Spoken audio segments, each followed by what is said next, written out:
भगवान से कुछ अगर मांगना ही है तो सद्बुद्धि मांगिए, बाकी सब अपने आप मिल जाएगा। जब आप अपनी चिंता को आस्था में परिवर्तित कर देते हैं तब ईश्वर भी आपके संघर्ष को आशीर्वाद में बदल देते हैं। कितनी भी परेशानियां क्यों न हो, हमेशा मुस्कुराते रहिए, एक दिन जिंदगी भी थक जाएगी आपको परेशान करते करते। दर्द कितने भी हों दिल में मुस्कुराते रहिए, गर जो गिरा एक आंसू तो तमाशा हो जाएगा। पूछने वाले कम मिलेंगे, वजह पूछने वालों का अंबार लग जाएगा। अच्छाइयाँ हम में नहीं हमें देखने वालों में होती हैं, वरना कैसे कोई एक इंसान पूरी दुनिया के लिए दोषों का भंडार और किसी और के लिए अच्छाइयों का खजाना हो सकता है। हम में हमेशा अथाह शक्ति और संभावनाएं होती हैं, इसलिए अपनी सफलता बनाए रखने के लिए स्वयं में सुधार करते रहना चाहिए और अपनी योग्यता बढ़ाने की दिशा में बढ़ते रहना चाहिए। जब परिस्थितियों पर अपना नियंत्रण न हो तब हार मानना समझदारी नहीं है। इस प्रकार तो आप सब कुछ खो बैठेंगे, संभावनाएं कभी खत्म नहीं होती, प्रयास नहीं छोड़ने चाहिए। कोई इंसान जब बुरी भावना से कोई कर्म करता है तो डैक उसका वैसे ही पीछा करता है, जैसे बैलगाड़ी के पहिए बैल के कदमों का पीछा करते हैं। श्रेष्ठ वही है जिसमें दृढ़ता हो पर जिद नहीं, वाणी हो पर कटु नहीं, दया हो पर कमजोरी नहीं, ज्ञान हो पर अहंकार नहीं। जिंदगी चित्र की तरह है, आशाओं से रेखाएं खींचो, सहनशीलता से गलतियां मिटा दो, सब्र में ब्रश को भिगो लो और प्यार के रंग से रंग दो। परखो तो कोई अपना नहीं, समझो तो कोई पराया नहीं। डैक से भरी इस दुनिया में वास्तविक संपत्ति धन नहीं बल्कि दुआएं और संतुष्टता है। कमाई की परिभाषा सिर्फ धन से ही तय नहीं होती, तजुर्बा, रिश्ते, प्रेम, सम्मान, सबक सब कमाई के ही रूप हैं। कभी अकेला चलना पड़े तो डरना मत, क्योंकि शमशान, शिखर और सिंहासन पर आदमी अकेला ही होता है। सरल स्वभाव वाले व्यक्ति को कमजोर समझने की भूल नहीं करनी चाहिए, सरलता उसका संस्कार है, कमजोरी नहीं।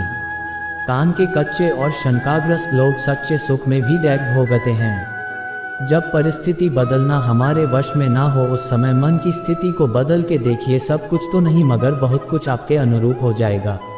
एक तथ्य ये भी है कि इतिहास से केवल शिक्षा ली जाती है, परंतु निर्णय वर्तमान की परिस्थितियों को देखते हुए लेने पड़ते हैं। कोई कितना भी सुंदर, बुद्धिमान, शक्तिशाली या गतिशील क्यों ना हो, हम उस व्यक्ति की ओर तभी आकर्षित होंगे जब वो व्यक्ति सच्चा और वास्तविक हो। अहंकार किस बात का करूं मैं, आज तक जो हुआ है सब आप ही की तो मर्जी है। कृष्ण परमात्मा सदा आपके साथ है, इस सत्य को किसी काल में मत भूलो। प्रभु को साथ जानने का भाव तुम्हें निर्भय और निष्पाप बनाने में मददगार होगा। ये संकल्प नहीं है, सत्य है, भगवान हमेशा सबके साथ हाजिर है। विश्वास का उत्तम उदाहरण अर्थात अर्जुन ने 10 लाख की सेना का त्याग करके प्रभु श्री कृष्ण को चुना। हमें अपनी गलतियों की सजा तुरंत भले न मिले पर समय के साथ कभी न कभी अवश्य मिलती है। तिरस्कार और अपमान बार बार यदि अपनों से मिले तो शब्दों का विवाद उचित नहीं, वहां से निकल जाना ही उचित है। भगवान हमें इस संसार में कितना निश्चिंत करके भेजते हैं कि ना आते समय कुछ लाना पड़ता है, ना जाते समय कुछ ले जाना पड़ता है। बस आपका कर्म और हरि का लिया हुआ नाम आपके साथ चलता है। गंगा में वही पाप धुलते हैं जो गलती से हो जाए, योजना बनाकर किए गए पाप यमराज के पास ही धुलेंगे। कृष्ण भक्ति में दुखी होने का प्रश्न ही नहीं है, लेकिन अगर आप दुखी है तो इसका मतलब है कि आप माया में हैं और आप भक्ति ठीक से नहीं कर रहे हैं। गलत आरोपों को लेकर कभी भी चिंतित न हो, बल्कि उसका सम्मान करें। याद रखिए, समय का ग्रहण तो चांद सूरज भी झेलते हैं। मैं किसी का भाग्य नहीं बनाता, हर कोई अपना भाग्य खुद बनाता है। आप आज जो कर रहे हों उसका फल आपको कल प्राप्त होगा, और आज जो आपका भाग्य है वह आपके पहले किए गए कर्मों का फल है। सहने वाला जब जुल्म सहकर भी मुस्करा रहा हो तो उस इंसान का बदला स्वयं श्री कृष्ण लेते हैं। जिस दिन से आपने दूसरों की गलती को ढूंढना छोड़ दिया, समझो उस दिन से आपने शांति का एहसास करना शुरू कर दिया। मोह इतना न करे कि बुराइयां छिप जाए, और घृणा इतनी न करे कि अच्छाइयां देख ही ना पाए। मन खराब हो तब भी खराब शब्द न बोलें, बाद में मन सही हो सकता है लेकिन बोले गए शब्द नहीं। जब तक मनुष्य की बुद्धि में मोह रहता है तब तक मनुष्य को किसी भी चीज़ पाने की चाह और खोने का भय बना रहता है, परंतु मोह का अंत होने से मनुष्य द्वंद्वों से मुक्त होकर वास्तविक जीवन का आनंद ले पाता है। समय यही सिखाता है कि जिंदगी किसी का इंतजार नहीं करती और न ही किसी के लिए रुक सकती है। उदय किसी का भी अचानक नहीं होता, सूर्य भी धीरे धीरे निकलता है और ऊपर उठता है। धैर्य और तपस्या जिसमें है वही संसार को प्रकाशित कर सकता है। किसी की कोई बात बुरी लगे तो दो तरह से सोचो, यदि व्यक्ति महत्वपूर्ण है तो बात भूल जाओ और बात महत्वपूर्ण है तो व्यक्ति को भूल जाओ। गुण 36 नहीं, केवल 4 चाहिए। अच्छा व्यवहार, साफ नियत, नेक दिल और ईमानदारी चाहिए। अभिमान नहीं होना चाहिए कि मुझे किसी की ज़रूरत नहीं पड़ेगी, और यह वहम भी नहीं होना चाहिए कि सभी को मेरी ज़रूरत पड़ेगी। जो आज तुम्हारा है कल किसी और का था, परसों किसी और का होगा। तुम इसे अपना समझकर मग्न हो रहे हो, बस यही प्रसन्नता तुम्हारे दुखों का कारण। जो कुछ भी कर्म आपको करना है वह लालच के साथ नहीं, अहंकार के साथ नहीं, ईर्ष्या के साथ नहीं, परंतु प्रेम, करुणा, विनम्रता और भक्ति के साथ करना है। चरित्र एक वृक्ष है और प्रतिष्ठा, यश, सम्मान उसकी छाया, लेकिन विडंबना यह है कि वृक्ष का ध्यान बहुत कम लोग रखते हैं और छाया सबको चाहिए। मत तोला कर इबादत को अपने हिसाब से, रहमतें उसकी देखकर अक्सर तराजू टूट जाते हैं। कभी कभी दूसरों के कार्य मन को दहला देते हैं, संयम छूटने का अवसर आता है, परंतु ऐसे समय में संयम बनाए रखना और मन पर अंकुश रखना अधिक आवश्यक होता है। जो लोग भक्ति में श्रद्धा नहीं रखते वे मुझे प्राप्त नहीं कर पाते, अतः वे इस भौतिक जगत में जन्म मृत्यु के मार्ग पर वापस आते रहते हैं। दूसरों को हानि पहुंचाकर, रुलाकर प्राप्त की हुई चीज, सम्मान, यश, प्रतिष्ठा आपको भी ठीक उसी तरह कष्ट भोग कर रोकर खोनी पड़ेगी। जीवन की समानता को पहचाने और अपनाएं, अर्थात बिना दुख के सुख का मूल्य नहीं समझ सकते। जिसने केवल सुख भोगा हो उसके लिए दुख पहाड़ के समान है। चालाकियों से कुछ देर ही मोहित किया जा सकता है, दिल जीतने के लिए तो सरल और सहज होना जरूरी है। दिल के सच्चे लोग भले ही अकेले रह जाएं, लेकिन उनका साथ भगवान हमेशा देते हैं। सच्ची बात बोलने वाला और सही राह चलने वाला इंसान हमेशा दुनिया को कड़वा लगता है। अपने स्वभाव को हमेशा सूर्य की तरह रखिए, न उगने का अभिमान, न डूबने का डर। बिना स्वार्थ किसी का भला करके देखिए, आपकी सारी उलझने ऊपर बाला सुलझा देगा।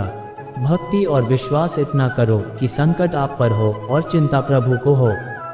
निर्णय वही उत्तम होते हैं जो केवल स्वयं के हित नहीं अपितु अन्य की भावनाओं का विचार करके लिए जाए। हद से ज़्यादा सीधा साधा होना ठीक नहीं है, क्योंकि जंगल में सबसे पहले सीधे पेड़ों को काटा जाता है। साधारणतया आम आदमी को पता ही नहीं है कि जीवन में उसका लक्ष्य क्या है।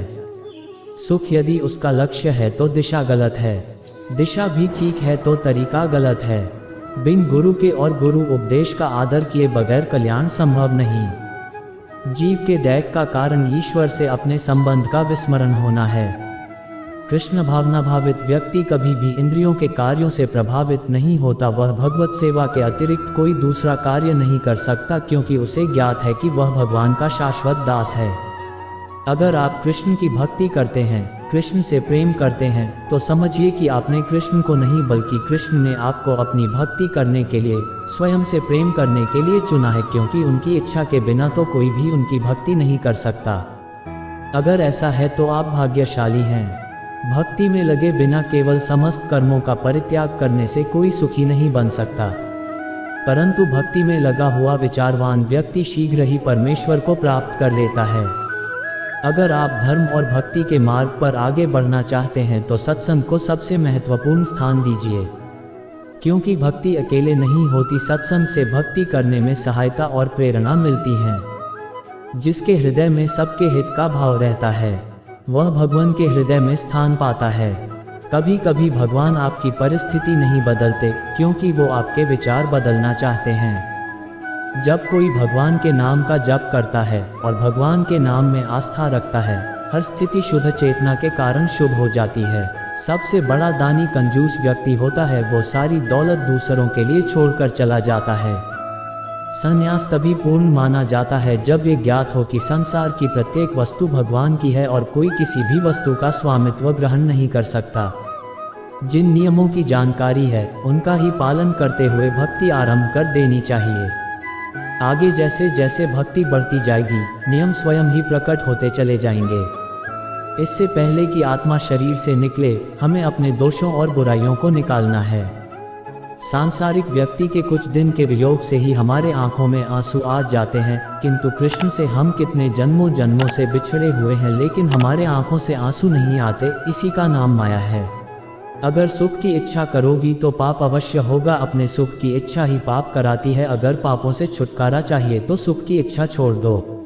जैसे प्रज्वलित अग्नि ईंधन को भस्म कर देती है, उसी तरह हे अर्जुन, ज्ञान रूपी अग्नि भौतिक कर्मों के समस्त फलों को जला डालती है। केवल नाम जप करना ही भजन नहीं है। जिस भी क्रिया के करने से मन भगवान की ओर अग्रसर हो, भक्ति बढ़े, साधना बढ़े, वही भजन है। नाम हमें निष्काम भाव से और बिना अपराध के जपना होगा।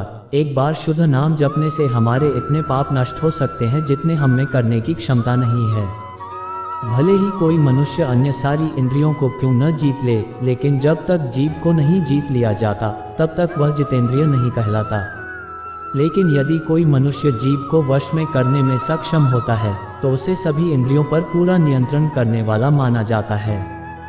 बड़े से बड़ा या छोटे से छोटा जो भी कर्म किया जाए उसमें केवल निजी स्वार्थ को ना देखकर सर्वहित सर्वोपरि की भावना होनी चाहिए। घर में चाहे 10 कमरे हो, लेकिन सबसे ज्यादा रौनक उस कमरे में होती है जहां माँ होती है। सब कुछ चाहने से हासिल हो जाए ये मुमकिन नहीं। ये जिंदगी है, पिता का घर नहीं। जैसे घर के अंदर जली हुई धूपबत्ती से सारा घर सुगंधित हो जाता है, ठीक उसी प्रकार परमात्मा का नाम जपते रहने से आपका सारा जीवन सुगंधित हो जाता है।